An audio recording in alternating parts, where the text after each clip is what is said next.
کنم می پادشاهی رم نمیشه گفته لا کنم و امر پادشاه رم نمیشه زیر پا کنم و اگر قرار باشه گفته که اختر و بخت ما مرگ ما به زابل داشته باشه روان هستم آنچه که قضا و قدر میکنه. چو رستم بیاید به فرمان من ز من نشنود سرد و برگه سخن ببارید خون از نژم آوادرش اما پاک و برکند و مویم از سرش بدو گفت و کازن ز جند پیله جوان امی خار گیری ز پیل روان. مادرش گریان که و اشک از چشما ریخت و موی خود کن اما گفت تو بخاری گرفتار میشی پسر خود بسنده نباشی تو با پیل و تن از ایدر مرو پیش که بیرکی انجمن مور پیش پیل جان خوش خیش نهاده بدین گونه بر دوش خیش اگر از این نشان راه تو رنگ افتن است اما کام بد گوهره من است.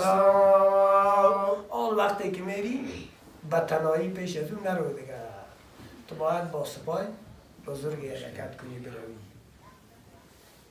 رفتن اسفندیار به زابلستان به شبگیر و انگام بانگ خروس ز درگاه برخاست و آوای کست چو پیله اسپند در آورد و پای بیاورد و چون باد و لشکر ز جای امیران تا پیش آمد دورا فرو ماند و بر جای پیل و سیاس دژگون بدان بود راهش یکی دیگر سوی زابل کشیدندکی حرکت که در آن رفت در پیش دژگون بدان دو راه اینجا برش پیش شد ایران که به کدام طرف برم اما دو قسمت کسب باره نسبت از این طرف نسبت از این طرف. اینجا اصلا دژگون بدان بیشتری مردم غزنی باور دارند که حتی میگه دژگون بدان بین غزنی و بین بامیان است. از بلخ حرکت کرده بود به زابلستان میامد از بلخ به زابل میامد حتی دماوند هم اینجا است. حالا که دماوند ایرانی ها جور میکنن کار خودشان است اما بزرگای غزنی به می باور هستند که دماوند هم اینجا است در بین بامیان و بین اینجا در قلعه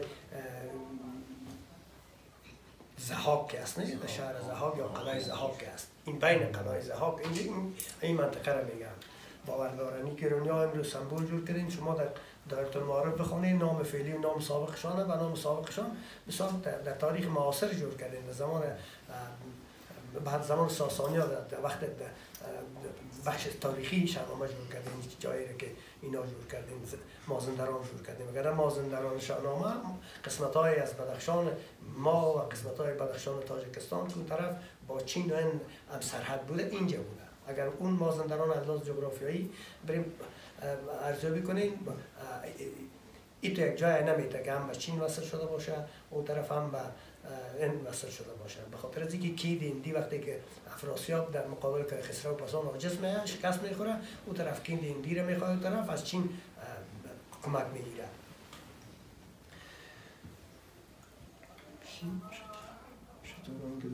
شتران که در پیش بودش بخوف تو گفتی که گشت است و با خاک و جفت امی چوب زد بر سرش ساروان ز رفتن بمان آن زمان کاروان. ای بزرگار یک رسم به می است که هر جای شتر زانو زد نرفت به فال نیک نمیگیرن قافله را قافله را به فال نیک نمیگیرن. اینجا شتر خوابید و نرفت زانو زد اما ساروان یا لشکربان گرفت که چوب شتر را به زور بلند کردن. جهانجوی را آن برآمد به پامال بفرمود و گشت سر ببرند و یال. اینجا اسفندیار رو به فال نیک ندید امریکا که شطور از سرش ببرند. بدون تا بدو باز و گردد بدی نگردد تبا فرده زیدی بریدند و برخاش جویاوان سرش بدو باز گشت آن زمان اخترش غمی گشت زانش درست غمندی آمد گرفان زمان اختر شوم و خوار چونین گفت و کای کس که بیروز و گشت سری بخت و گیت یبروز و گشت بدونه که اردوز یزدان بود دل مرد باید که خندان بود. باوست از این کور اسفندیار به فال بد دید، کور به فال بد دید، اما خود خدا اینجا روحیه میده، میگه آن چی که یزدان پاک میکنه و سرنوشت پیش از دو هست دلت باید به او بسپاری. اسفندیار میگه نه به فالی که او شطور خوابیده است. اینجا دیگه اسفندیار بلب دریای هیرمند یا هلمند که میگیم اینمی هیرمند است که آن دعوای عقابه را دارن، همین قسمت میرسه دیگه. داستان چیشه نصرش نمیخوام یکی که پیش مرد جوان برانگیخت و آن باره پهلوان نگاه کرد و من به تخچیر و گاو بدید آن بره پهلوان سپاه. اینجا با من دیگه پسر رستم دیگه پسر اسفندیار دیگه به سر کو برآمد، دیدبانش دید که یک پهلوان دید در بین سپاه معلوم میشه.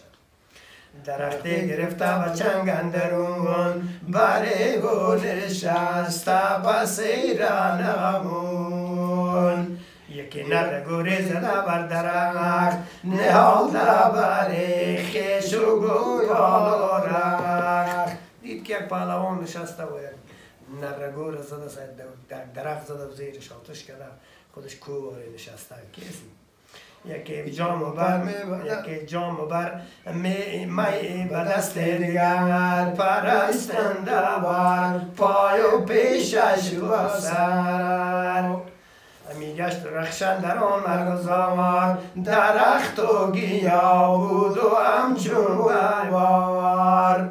بدل گفت به من که این رستم است و اگر آفتاب سپیدندم است. دیدبان سپاه اسفندیار پسرش به من دید که یک بزرگ ششته و نر گوره گرفته و چیز مثلا چوب زده و رخشش هم در مرغزار میچره و گفتی ممکن رستم باشه، حدس است بزرگ شاید دیگه کسی چنین نباشد.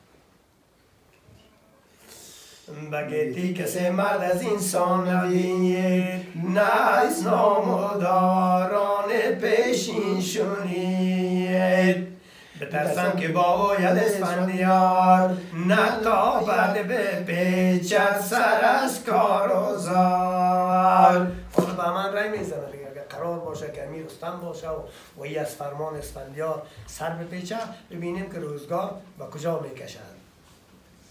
من این را به یک سنگ به جان کنم دل ایزال رو دا به پیچان کنم. با من میگه که با اسفندیار سر به پیچه از اون روزگار اسفندیار رو شام میکنه. ببین حال در حالت ناشناسی من کاری میکنم که در زال رودابر ما خون بسازم که کدام سنگ من گلول میکنه و سرش کاری میکنه که در حالت نادیده و نافهمیده که طرف مقابل هم بکشمش رستم. این پسر اسفندیار البته به من میگه یکی سنگ از آن کل خراب کن فروهشت از آن کوسار بلند. ما کو میرفتیم لول می‌آوردیم سنگا را همونطوری یک سنگ لول داشت به من پسر اسفندیار طرف رستم. البته زنشیر و گاهی زواره بدید هم آواز آن سنگ خارا شنید. حال پسر و پسر دیگه عریف است دیگه. اینجا زواره پسر رستم دیده برادرش میره که دید صدا میزنه به سر رستم دیگه. خورشید و گوی پهلوان سوار یکی سنگ غلطان شد از کوسار. صداش که سنگ از بالا لول خورد طرفه. نجنبید رستم نپنهاد کمر زواره همی کرد از آن گونه شد. زواره هم وقتی که دیگه رستم از جا خود شد نخورد ای هم وار خطا شد که چی رقم است. امی بود و تا سنگ نزدیک شد ز گردش بر کو تاریک شد. سنگ آمد دیگه بزد پاشن از سنگ و بنداخت دور زواره بر آفرین کرد و بر. ای رستم دلال نشد که سنگ پای خود زده شد بود طرف همین سنگ که لول کرده بود زوار سنگ رستم زد و طرف رفت. حالا با من که میبینه که رستم یا این پهلوانی سنگ زد و یک پاشنه پای او طرف دیگه هم مار خطا میشه. این سنگ هم لول دارم این هم کارگر نیفتاد. این سرانجام کار به کجا میکشه. نشسته برای بار هر دو سوار امیران دو با من برای نوام و دار بدادش یکایک درود و پیام از اسفندیاران یعنی نیک و نام. حال با من پیش رستم آمد و پیام اسفندیاره برش داد و به احترام سلام و درودشم گفت. چو بشنید رستم ز بهمن سخن براندیش شد مغز مرد کهن. چنین گفت و کار شنیدم پیام دلم شد به دلدار تو شاد و کام. ز من پاسخین بر به اسفندیار که شیر دل مهر نامدار. هر آن کس که دارد روانش خرد سر ماه کارها بینگرد. عالی پیام خدا با یک دنیا است از خرد و دانش پیشنهاد میکنه دیگه ببر پیام مرم با اون نامدار و پسر شهنشاه برسان به من میگه و اسفندیار برسان. کسی که زاده شهریار باشه و روانش خرد باشه و با اندیشه نگاه بکنه چی میکنه؟ چو مردی و پیروزی و خواسته برا باشد و گنج یارا سوته. بزرگی و گردی و نام بلند به نزد گران مایگان ارجمند. بگیتی بر اینسان که اکنون تویی نباید که دارد سر بد خویی. آری هم برش پیشنهاد میکنه که سزاوار چنین مرد بزرگ اینجا و هدایا و توفه های بزرگی است که تقدیم میشه و کسی با چنین و نشانی بیاید نباید بدخویی کنه و از در جنگ باید پیش شود. این رستم به بهمن میگه. بباشیم و برداد و از دامان پرست نگیریم و دست بده آوا بدست. سخن هرچی بر گفتنش روی و نیست درختی بود گشت بر وی نیست. اگر جان تو بیشتر آواز شود راه بی سود و بر تو دراز. چو میتر سرایت سخن سخت گویی به گفتار بد کام و بردخته. از در مذاکره و مفاهمه باید پیش کنیم. گفتار بد باید چی بکنه؟ گفتار بد باید راش بند کنیم بدوزیم. دختر گفته بی ز گفتار تانگه بدی بند شاد که گفتی و چون تو ز مادر نزاد. به مردی و فرهنگ و رای و خیرت همی بر نیاکان خود بگذرد. پدید است و نامد به هندوستان بر مو به چین و به جادو ستان. از آن پناه داشتم من سپاس نیایش کنم روز و شب در سپاس. بیزدان همی آرزو خواستم که اکنون به تو دل بیار آواستم. ما رو ستایش میکنه، نام نشان و صفتش و صفتایش میگه و نام نشان اسفندیار میگه بند و چین و برون به کجا نام نشان تو هست. از چنین رو از خدا میخواستم که تو نزدیک بیایی ما با تو بشینیم. که بینم پسندیده چهره تو را، بزرگی و گردی و میره تو را، نشینم و یک با دگر شاد و کام، به یاد شهنشاه گیریم و جام، کنون آنچه چستم همه یافتم، به خواهش گری تیز بشتافتم، به پیش تو آیم کنون به سپاه، ز تو بشنوم آنچه فرمود و شاه.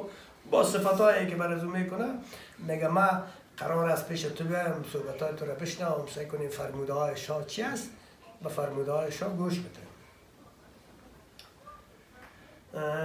بیارم برد شان داد ز کی خسرو آغاز و تا کی قباد. من توفیق بیارم که از زبان از کی خسرو و کی قباد تا این زمان داستان ها و قصه هایش برد بکنم. خود سستم سن و سال بزرگی داشت. کنون شهریارا تو در کار من، نگه کن به کردار و آزار من. گرون نیکویی ها که من کردم، اما اون رنج و غم ها که من خوردم، پرستنده شهریاران همان از امروز و تا روز پیشین زمان. ببین کار و کردارها و خدماتی که من کردم از امروز تا دیروز و اینا را شما یک دفعه ببینه و من قصه کنم برای تو بشنو که من چه خدماتی در این سرزمین و با شاهان گذشته کردیم.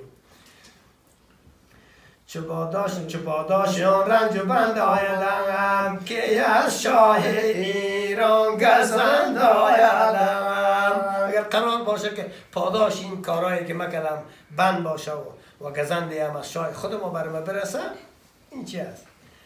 امون به که گیتی نبینود کسی، چه بیند بدو در نماند بسی. به پایم بیایم بگویم همه راز خویش، ز گیتی برافرازم آواز خویش. ببندم به بازو یکی پلنگ، بیاویز پایم به جرم یک پلنگ. از آنسان که من گردن ژنده پیل، ببستم فگندم به دریاهای نیل. گر از من گناهی نیامد پدید، که زنبر سرم را بباید برید. اگر من با سپاه و با زور بیم با تو واسه شدم، در اون صورت بده یاد است و حق ازی است که تو مرا پای مرا ببندی و مرا بکشی، هر کاری که سزاوار باشه بکنی. ما وقتی که من خودم به پای من با شما صحبت میکنم و سزاوار ازی نیست که من دست و پای بسته و مرا بکنی و پیش کس بری. سخنهای ناخوش ز من دور و دار، که بدها دل ده و رنج و گور و دار. مگویان چه هرگز نگفته است و کس، به مردی مکن باد را در قفس. به مردی مکن باد را در قفس. بزرگان بر آتش نیابند و را، ز دریا گذر نیز به آواشونا. امان تاب شمیر و نتوان حاف، نروبت توان کرد با شیر و جفتا. چی مثال هایی باشه؟ بیران ما خود به دریا نمیشه گرد کنی. خدا میگه گاهی وقت دیدی که روبا رو با شیر جفت کنی که از اون نصیب بگیری، میخون نداره. مثال است که فردوسی بزرگ چی مثال هایی میره؟ تو بر راه من بر ستیز، من راه من بر ستیز مریز، که من خود یکی مایم دور ستیز. ندیده است که از بند و بر پاهای من، نمو گرفت و پیل جان جوای من. تو آن کن که از پادشاه همون سزاست، ملا رهری من را ابر دست راست. کسی طالب بند در پای من ندیده، تو کاری بکن که سزاوار شاهنشاهان است و تو کاری نکن که سزاوار شاهنشاهان نیست. کسی طالب بند در پای من ندیده. به مردی ز دل دور کن خلوش مکین، جان را به خشم جوانی مبین. به دل خرمی دار و بگذر ورز زود، تو را باد و از پاک و یزدان درود. تا حالا دریای ایرمان تیر نشده میگه خشم از دل دور کن و با بزرگی از دریا تیر شو پیش اومده، نه با خشم و جنگ. گرامی کن ایوان ما را بسور، مباش از پرستنده خویش و دور. چنان چون بودم که در کیقباد، کنون از تو دارم دل مغز شاد. از کیقباد هم شروع میکنه براش. شاهی به نزدیک من با سپاه، اما در به شاهی باشی دو ماه. براساید از رنج مردم استور، دل دشمنان کرده دستنش ککور. اما دشت و نخشیر و گرمنگم در آب، اگر درمانی بگیرم از شتاب. ببینم ز تو زور مردمان جنگ، به شمشیر شیر افغانم گنر پلنگ. اگر قرار است بیایی دو ماه این جوان، اگر بیشتر هم میخوایی همه چیز در اختیار تو است، پادشاهی در اختیار تو است.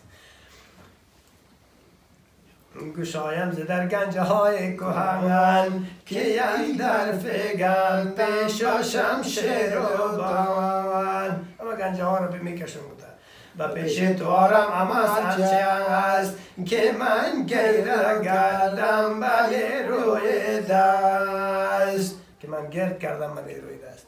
تمام گنجه ها رو میگواز میکنم، هر چیزی که به بازوی خودم من گرد کرده و جمع کردیم.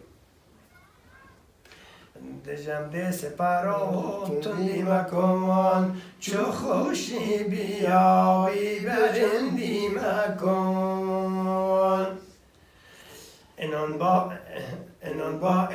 تو بندم برا، خرامان بیایم به نزدیک شاه. اگر به خوشی میایی و میشینی به ما، یک جا پیش تو میرویم پیش شاه، نه این که تو دست به پای مرا ببندی. و پوزش کنم نرم و خشم ورا، ببوسم سر و پای و چشم ورا.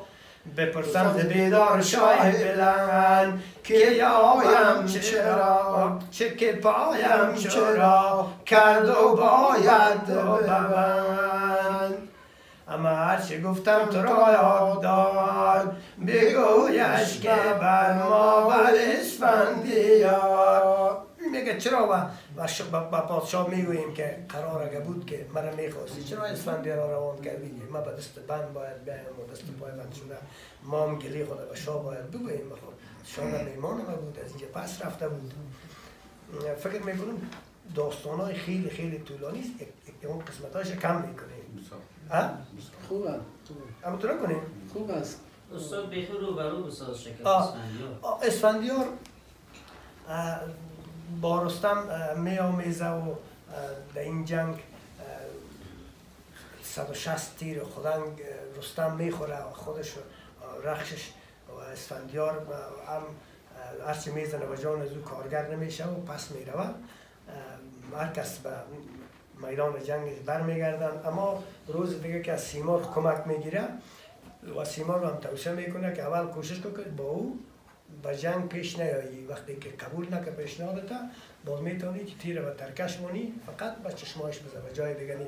همین دو نقطه آسیب است، دیگه جای آسیب پذیر نداره. رستم میگه سیمرغ میگه سیمرغ پدرش زال بزرگ کرده بود دیگه، این زیر قمانده از ماست، این در ورس بزرگ کرده، زال بزرگ کرده.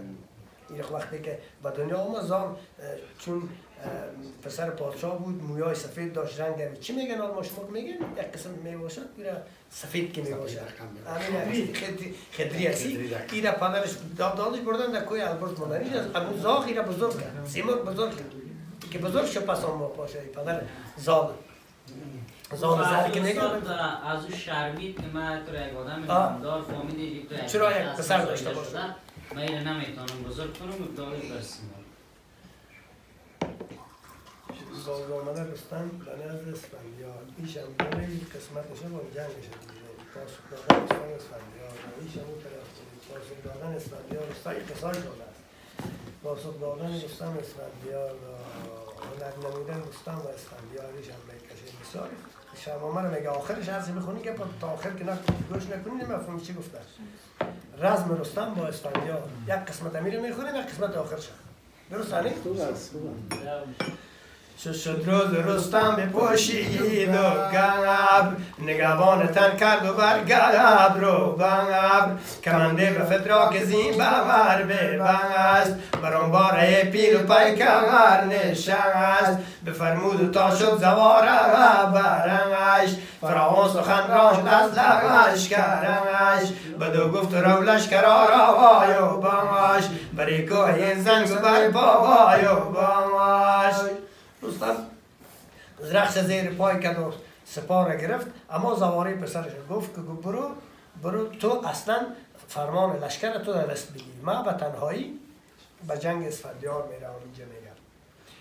بیامد زواره سپاه گرد کرد به میدان کار و به دشت نبرد تمتن میرفت و نیزه بدست چو بیرون شد از جایگاه نشست جایی که دو لشکر بودن از این جایگاه دور شد رستم دیگر پیش رفت سپاهش برو خواندن آفرین که به تو مباد اسب و گوپال و زین همی رفت رستم زواره و پسنش کجا بود و در پادشاهی کسنش بیامد چنان طالبه رومن اما دل پر از باد و لب پر زپن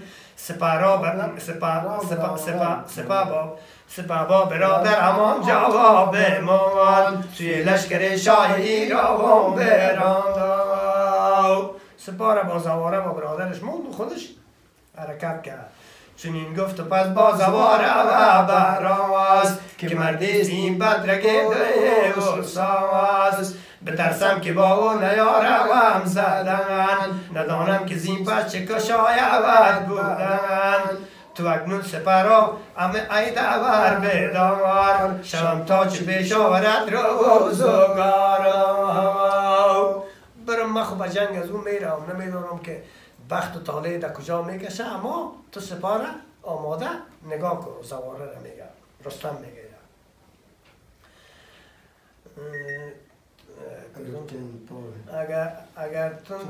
اگر تو میابنش هم از اون شما نخواهم زیزا بل ستم سرکشان اگر تندم پیداش کنم از زابو کسی سرکشان نمیخواه با تنها تنه خیش جویم نبرد لشکر نخواهم کسی رنج کرد کسی باشد از بخت پیروز و شاد که باشد همیشه دلش پرزداد گذشته زمین رو دو بالا گرفت امی ماند و از کار گردی شگفت خورشید و پای فرخ اسفندیار اما آورد طاعت آمد برای کار چو بشنید اسفندیار این سخن از آن شعر برخاش جوی کهلا رستم برام از ایرمن گذشته بالای کوه صدا زد اسفندیار و اسفندیار صدایش شنید شده گردانه بخندید و گفتیم که آراستم بعد آنگه که از خواب و برخاستم این هم سپاه خدا آراست کردم طوری که از خواب بیدار میشه بفرمود تا جوشن خود اوی امون ترکشو نیزه و جنگ و جوی ببردند و پوشید و روشن برنگش نهادان کلاه کی بر سرش بفرمود تازین بر سپاه نهادند و بردند و نزدیک شاه چو جوشن بپوشید و برخواش و جوی ز روز شادی که بودند در روی نهادان بنفت نیزه را بر زمین ز خاک سیاه اندر آمد زمین بسانگ پلنگی که بر پشت گور نشیند برنگ زد گور و شور سپه در شگفته فرو ماندن بر نام دار آفرین خواندن دست به شای خود خواست و زین و لجامش کرد و خود آماده ساخت میگه نیزه را در زمین بند یک پای دیگر بلند کرد سر اسب طور خیز کرد که مثل پلنگ در پشت گور میشیند در وقت شکار و میگه سپاه و او آفرین خواندنی که دست خود از زینش بگیره نه سر نیزه را که من حرکت کرد از بلند خیز کرد این نیزه های بزرگ از اون نیزه های کلام نه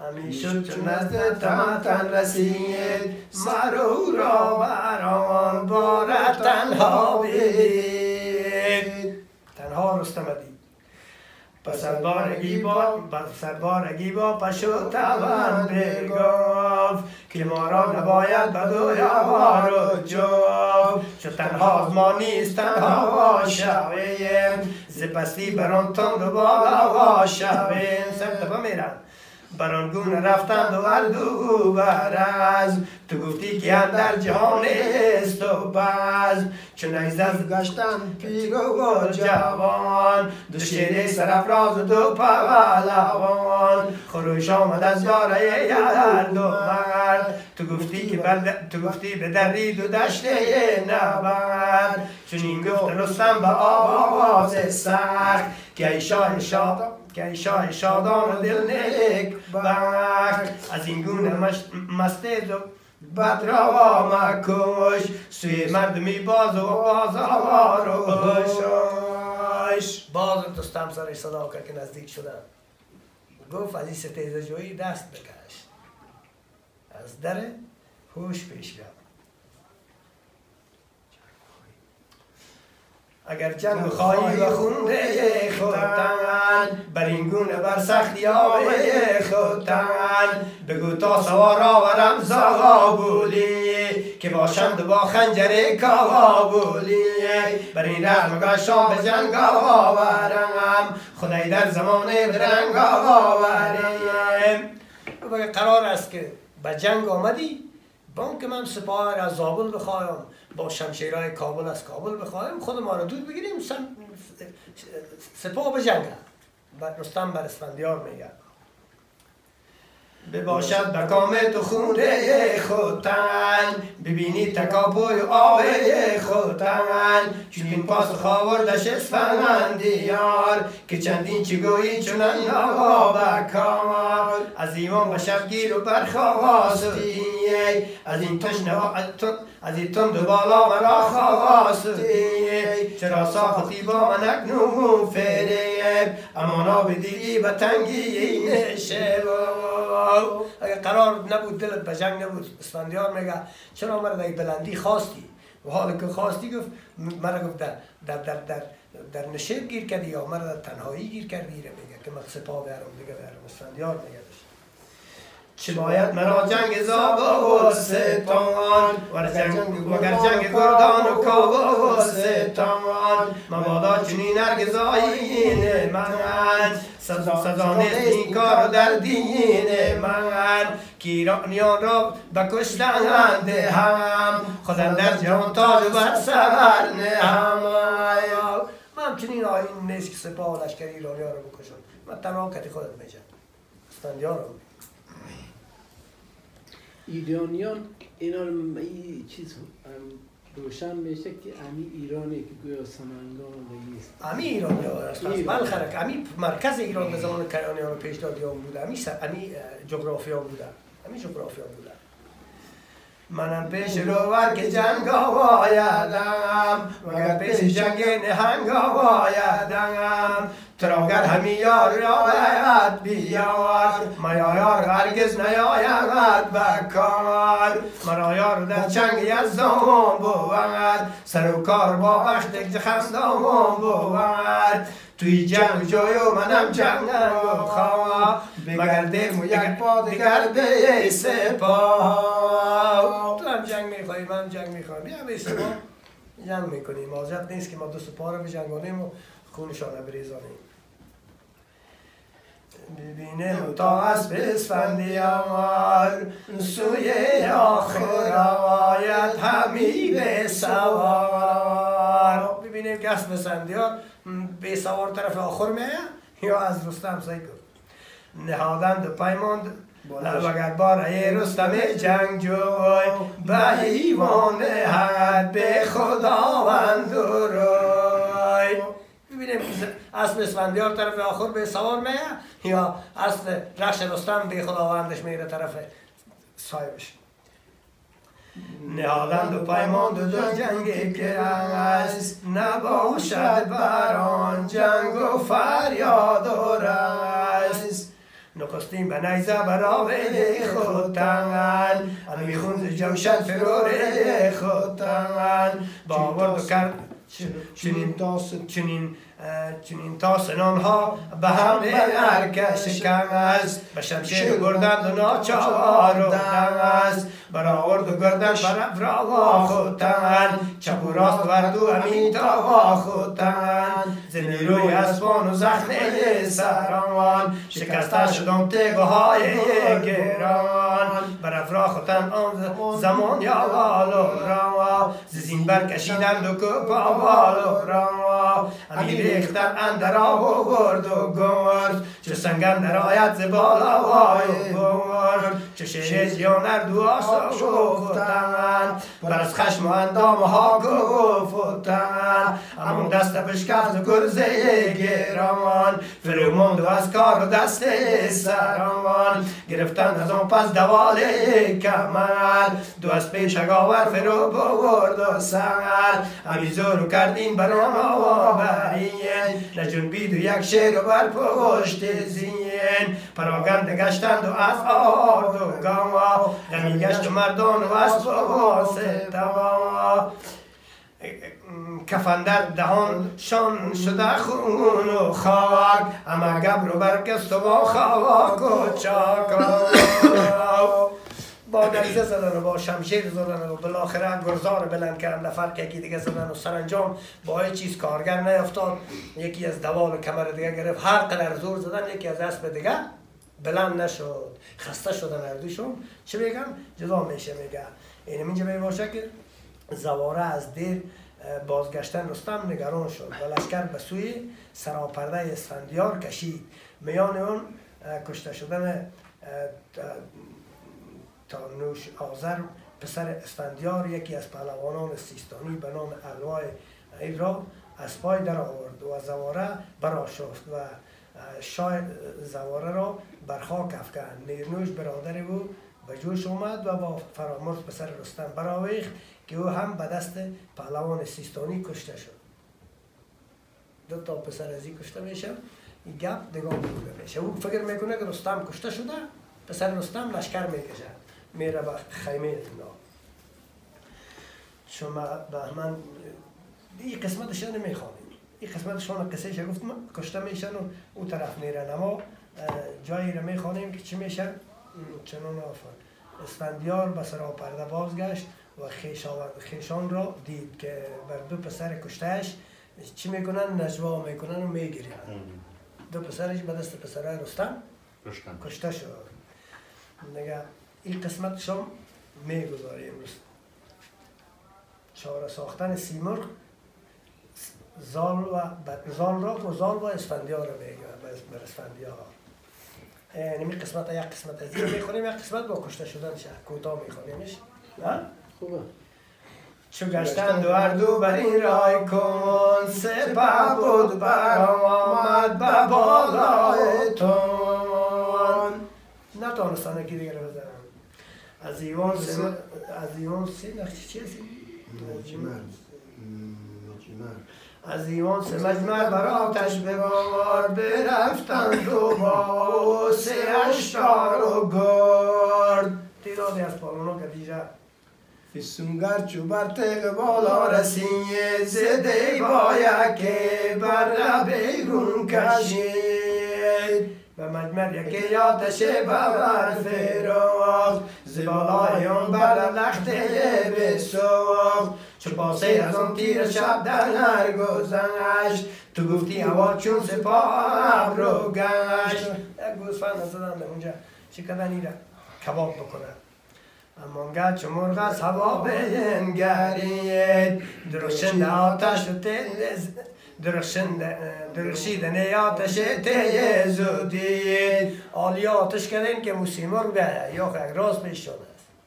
رستم و زال نشسته برای زال و با داغ و درد ز پرواز مرغان در آمد چون گرد بشد تیز با اود و زال از فراز ستودش فراوان و بردمش زماز با پیشش سه مجمر بر از بوی و کرد زی خونه جگر بر دروغ جوی و کرد بدو گفت سیمرغ و شاهوان چی بود که آمد از انسان تر نیازت بدود. گفت ای زاله گفت چی نیازه پیدا شد که بر دود کردی و من خواستیده اینجا. ایره سیمرغ میگه و زال میگه اینجا چای پرتی دیگه. این قصه با چای مزه میده شما بخورید.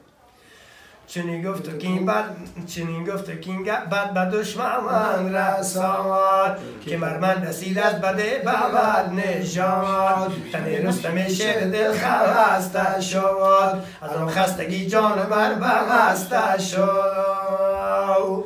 کوتاهی که از کسی بر از دیگرها بر ما برسه بر از خود ما بر ما رسیده. و آنقدر رستم جنگیده که تنش خسته است با تیر 160 تیر خورده کی میتونه دیگر برایه. به سیمرغ میگه زال که زن خستگی بیم و جانم است و بم است بران گونه خسته ندیدم است و کم است اما رخش گویی که به جامان شدن است ز پیکان تنش زار و پیچان شدن است بیامد بدین کشور اسفندی آورد میگوید امی نکوبت امی جز در کاوار و زار نخواهد امیش کشور تاج و تخت برو بیخ خواهد زمین از درخت. بدو گفت سیمرغ کای پهلوان و باشند در این کار خسته و روان سزدگر نمایی به من رخش و روا امین سرفراز جهان ببخش و روا. امین نواز گفته بر زال میگه سیمرغ میگه هم رستم برای من نشان بده هم رخش نشان بده. و خب سخت خوردیم تنشان خسته است خون میره از اونا دیگه توان دوباره رفتن به میدان اسفندیار ندارد. مایی امیدواری میدهش برای من تنها کافیست که نشان بدی. ایره سیمرغ برش میگه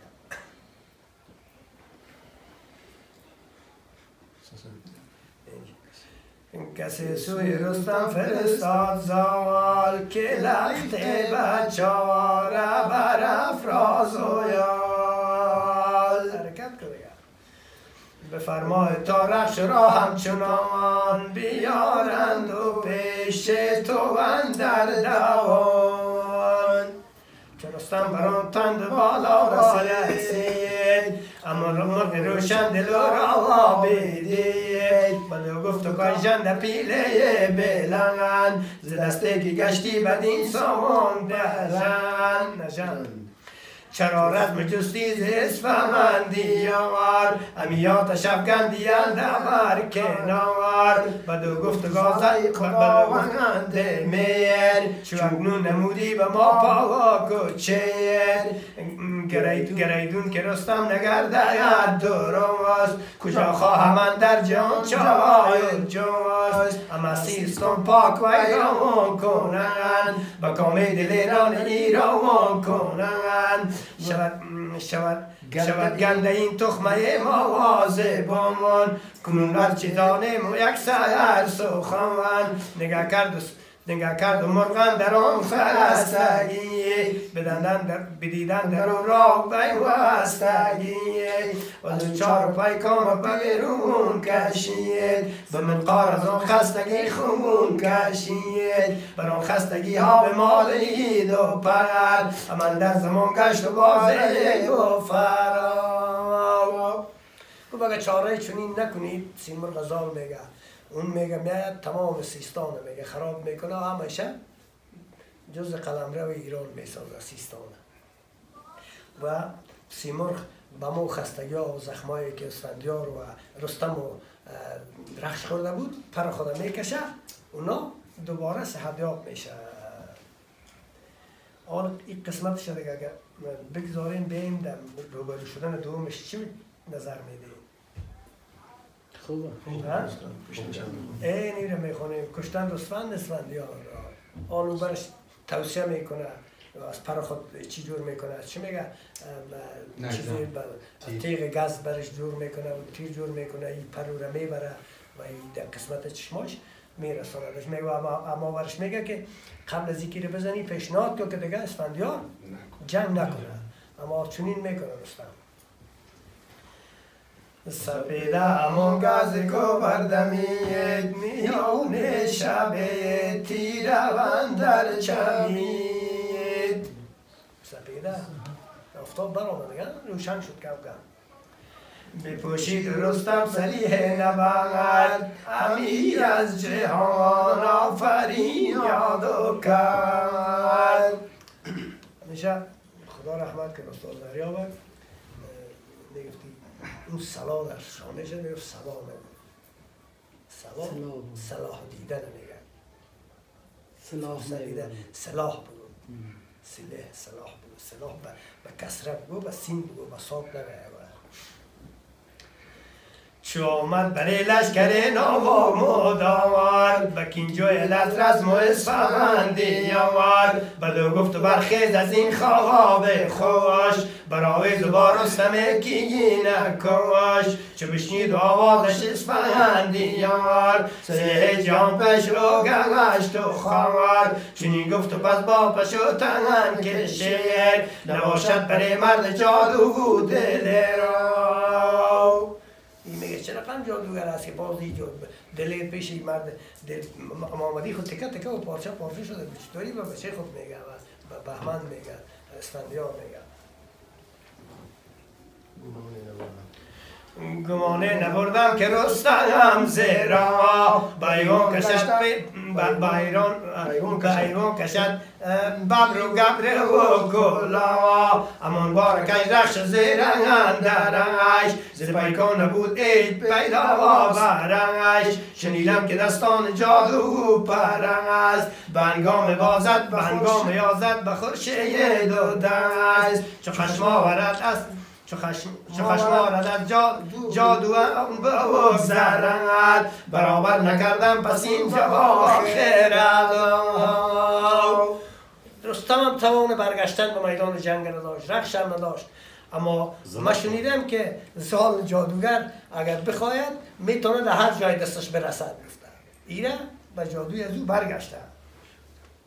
پشوتن بدو گفت برابین چشم که با دشمنت باد و تیماوار و خشم چی بودت که امروز و پشم آورده ای امونا بشم خواب و نجم آورده ای میانه جهانین دو یک راوا چه بود که چندین امیرنج و باید فیزود ندانم که وقتی که شد گهان درو که کینا برد از زمان تا نو و نو. پشوتن خواب میبینه که این بفال نیک نیست بین دو پهلوان چرا یک چنین روز وده افتاده و سرانجام و وقت نیک با کی رو می آورد. بپوشید جوشن یل اسفندیار بیامد بر رستم نامدار. خورشید چون روی رستم بدید که نام تو باد از جهان ناپدید. فراموش کردی تو سنگر مگر کمان رو بری گرد و پرخاش و گرد تو از جادوی زال و گشتی درست وگر در تن تو همی گور و جوست. بگوی مت از آن گونه امروز و یال که زین پس نبیند تو را زنده زال. بکومت از آن گونه امروز و یال که زین پس نبیند تو را زنده زال. چنین گفت رستم به اسفندیار که ای سیر ناگشت از کار و زارا. اختار داده میرفت اسفندیار که دیگه چنین و چنان است چطور به میدان دوباره برگشتی و این دفعه چنان دو که اومد که زال ندیده باشد این طرف. اما رستم صدا میکنه که ای سیر ناگشته است از جنگ و از کار زال. رستم باز به زبان ملایمت پیش نهید. من امروز نرز بر جنگ آمدم و یه پوزش نام و ننگ آمدم به ترس از جهاندار یزدان پاک خرد را مکن با دلم در مقام تو با من به بیداد و کشی همی دو چشم خرد را بپوشی همی. پیشنهاد میکنه تو از خدا بترس، از دادار جهان بترس و دو چشم خرد را نپوشان. با دادار زردشت و دینه بهیه به نوشا زران آتش فور روحیه چو خورشید و ماه و با استوان و زن که دل را نداری برای گزن نگیری به یادان سخنها که رفت وگر پوست بر تن کسی را بکفت بیایی ببینی یکی خوان من روند دست و کام تو بر جوان من گشایم در گنج دری نواز کجا گرد کردم ده ساله دراز کنم بال بر بارگی های خیش به گنج ده نام برارم ز پیش برابر همی با تو آیم برا کنم هرچه فرماندی نوزد شاو. بیا پیش ما به نیکی بیا تمام گنج ها را باز میکنم همه چیز بار میکنیم و اسباب و طرف شاه حرکت میکنیم میریم. پیشنهاد رستم به اسفندیار چنین است. اگر کشتنیم کشد شاه وایدم اما نیز اگر بند و فرما وایدم همین چاره جویم که تار و گزدگار تو را سیر و گرداند از کار و زارا. میگه اگر قرار است که مرا ببنده شاه اموجه ببنده، اگر به زندان مندازه اموجه ببنده. اگر تو از کار و زار و جنگ سیر نمی کنی از به شاه پیشنهاد میکنه که به کشور روانت کنه بجنگ تا که زور داری. این پیشنهاد رستم میکنه و اسفندیار. نگاه کن که دانای پیشین چه گفت که هرگز مباد اختر شوم و جواب چنین داد پاسخ که مرده فریب نه امروز برخاش روزه نهیب از ایوان خان چند گویی همی رخی آشتی را بشویی همی اگر زنده خواهی که مانی و جای نخستین سخن بند و ما را بسای دگر بار رستم زبان برگوش آمد مکن شهر یا راز بیداد و یادا. میگه چی از خانه تو از خانه گپ زده میتونی به یک راه ما که بند ما رو در پایت بسته نکنی قبول نیست. و با رستم میگدش که تو و از انوز هم با امو حرف قبلی استال هستی. مکن نام من زشت جانه تو خوار که شد بد نیاید از این کار و زوار. رستم میگدش هزاران گوهر دهم شاوار امون باره زر با گوشوار هزاران ریدک دهم نوش و لب پرستنده باشن تو را روز و شب هزارت کنیزک دهم خلوخیه ز زیبایی تا چند و با فلروخیه دری گنج و سامه نری بان و زوال کشاده کنم پیشت ای بهمالا. هرچی میگه کنیزک بدم توی بتم تو تر گنجان زال بردتم. اما رستم چی میکنه؟ سر خشونت گرفته. سر خشونت گرفته. سر خشونت باز نمیکنه.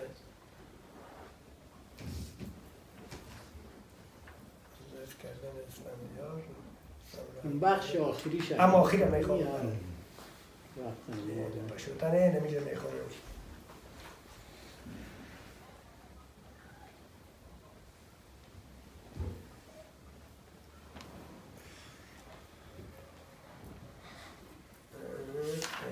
قسمتایی که میکشته شده شد.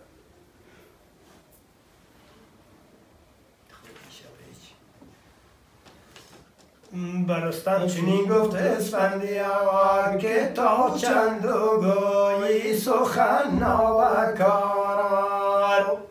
مرا گوی از رای اسلام بگرد ز فرمان شاه جهان باوام بگرد هرچی میگی